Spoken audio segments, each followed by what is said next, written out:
Bana, katika siku ya leo Majizo amejitokeza mbele ya kamera na kusema yafuatayo. Amesema kwamba kwa kile kipindi ambacho wasanii waliweza kufanya makosa kwa ajili ya mashabiki zao, kile ambacho walikifanya ambacho wao mashabiki hawakupenda hata kidogo, hivyo amejitoa mbele pale kwa ajili ya kuweza kuomba samahani. Moja kati ya mengi ambayo Majizo ameyasema ni kwamba vijana wasanii hawa ni watu ambao wanatokea mtaani kabisa ambako hakuna chochote kile ambacho wanaweza kuwa nacho, hivyo wanachotegemea zaidi ni muziki ambao hiyo platform ndio inawapa nafasi kubwa zaidi.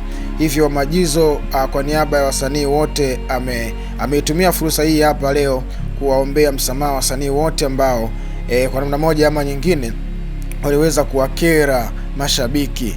Majizo amesema kwamba kwa asilimia kubwa wasanii wote ambao walioingia kufanya kazi za siasa kwenye kampeni za mwaka huu na miaka iliyopita ni kwamba huwa wanaenda kufanya kazi kama kazi zingine, ila japokuwa kuna baadhi ya wengine huwa wanakwenda kuwa kama wanachama vile.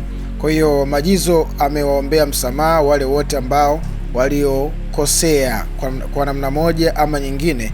Ameomba kiwanda cha muziki kiweze kuendelea nchini, kwa sababu ukiangalia wakiendelea kukaa ndani bila kufanya chochote, huenda wasanii hali ikawa mbaya kimaisha. Hivyo yeye amesema kama kaka, kama mdau wa sanaa, hivyo anawaombea sana msamaha.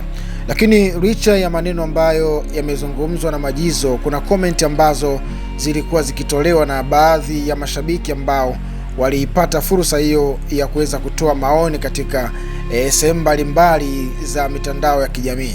Wamemjibu wa kusema kwamba wasanii hawa walikuwa wanajidai wanawazodoa wakati ambao wakiwa kwenye kampeni za siasa. Hivyo basi wakati huu ni zamu yao na wao sasa kuweza kufanyaje, kuweza kukipata cha mtema kuni.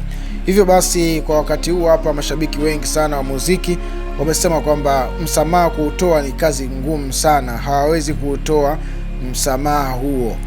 Majizo wakati akiendelea kuzungumza pale aliweza kugusia na kumwelezea msanii Shilole kiasi gani ambacho kimemuumiza zaidi. Waliweza kumchomea hoteli yake ambayo ilikuwa inamsaidia kuingiza kipato, lakini pia licha ya kumchomea hawataki kufuatilia kazi za wasanii. Sasa unafikiri wasanii wataenda kuishi katika mazingira gani katika kipindi cha hivi sasa na hata baadaye? Hivyo kwa uchungu na kwa masikitiko makubwa sana Majizo amewaombea msamaha wasanii. Sasa wewe ukiwa kama mdau ambaye unayosikiliza na kufuatilia yale ambayo yamezungumzwa na Majizo, je, uko tayari kutoa msamaha kwa wasanii wote ambao walienda kinyume na wewe shabiki?